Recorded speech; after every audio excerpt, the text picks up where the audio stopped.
This is an example of a BB gun with a sleeve attached to the muzzle, into which can be inserted a shotgun shell, which is activated by the firing of the air rifle, and is very effective at short range. The guardsmen would withdraw from the building and advise individuals in the building that they were going to employ tear gas if they didn't come out. They then used the gas after every other method of extracting individuals from the building.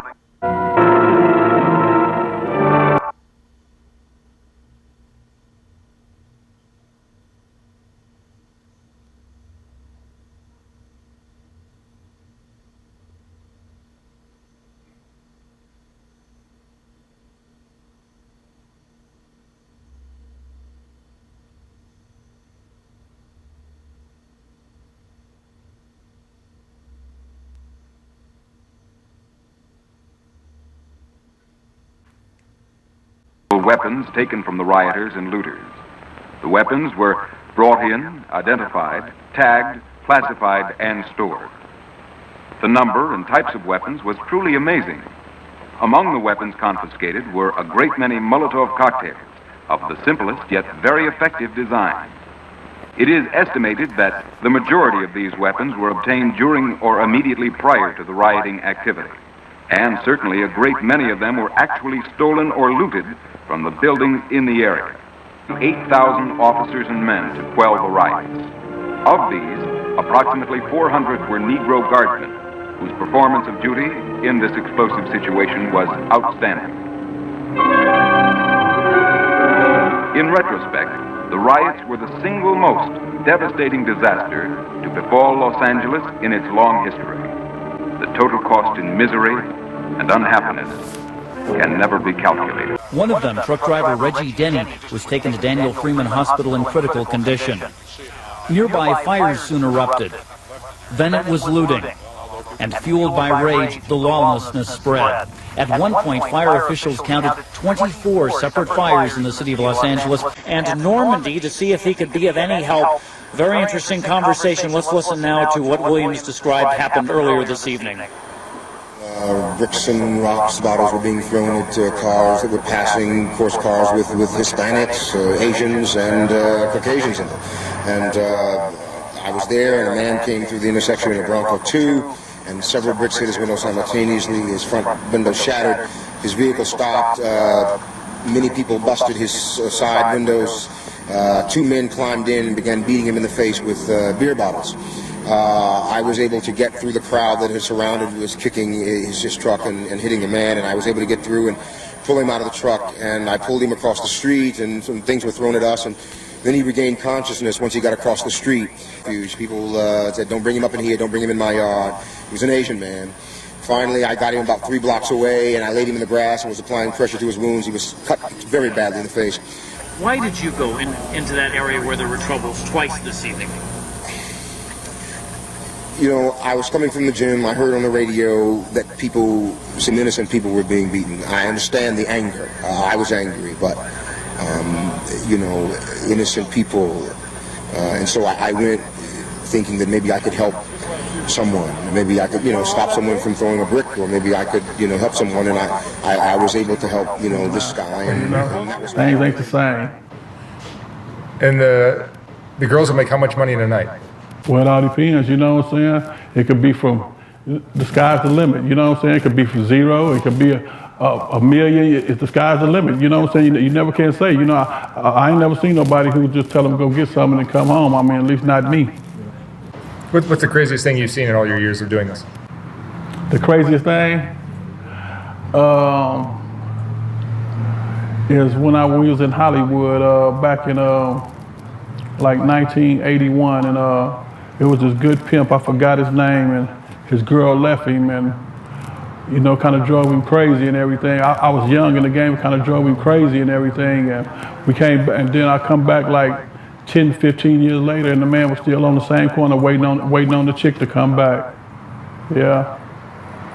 Did you, when you were a kid and you were making this career choice, did they know? Did they know? No, because this was it wasn't. You lost your mom at 18. Right? Yeah, it wasn't my career choice back then. I just wanted to be a, you know, just a young player. You know what I'm saying? Be in the street. Had a few girls had one for 9 years and everything, and she talking about, oh, he made me go out of town. He said if I didn't do this, he was gonna kill my family and woo-wop-de-wop. Well, you could have went to the police a long time ago. It didn't take 9 years, you know? How can you make somebody do something for 9 years? And this is what these people put out there and send a man to the penitentiary? If you notice, if you do your homework, you'll notice every pimp that catch a case, they always talking about he had an underage female. Every pimp, look it up, you see every pimp that get arrested, he always had an underage female that he done took across the state line. Come on, man. They railroading people, you know, they know the truth. Should the politicians, they buy pussy. Nowadays, these cats, I be seeing they be arguing and fighting and, you know what I'm saying, and it ain't macaroni, they done turned it into domestic, you know what I'm saying? It's more domestic now, you know? You really think you were ready for that? You seen him fight the dude from Bounty Hunters? Yeah, that ain't. I think that was And he was a little dude. that was CGI. No, he was out of breath. I mean, he's got a lot of bad habits. All that old English. He was fighting Lil Homie. I'm hitting hard as I'm breaking. It was bad. I'm breaking.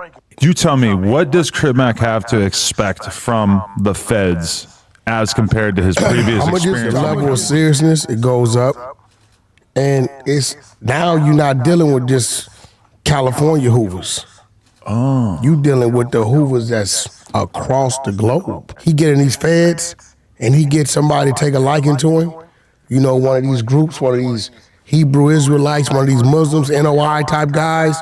One thing about Crip Mac, he will adopt to what grabs his interest. He's very open to suggestion. Yeah, it wouldn't be a bad thing. I wouldn't be saying. When I ask him if he believes in God, his answer is like, well, Granny Bear believe in God. And it's kind of like, he doesn't seem like he's really formed his own thought process on that kind of thing. So I could see him getting taken in by some sort of organization. He knows how to talk properly if he wants to. Right. Believe that. And if he's given a different type of guidance, something that grabs him, something that makes sense to him, right? I think he'd go that way. I think it'd be a good thing. Does he have a kid on the way? He said some of his tattoos removed. I don't know, man. Not just his forehead. I'm thinking, I'm all up on his face. Alshon Martin, the one that was running for 6'9", the Hoover. Yeah. I seen him the other day, removing his facial tattoos. Really? Telling everybody don't do it. Really? Yeah, and you know, this dude's like 6'8". Wow. Fucking 300 pounds. No, yeah, he's a giant. He's not doing it because anybody making him do it.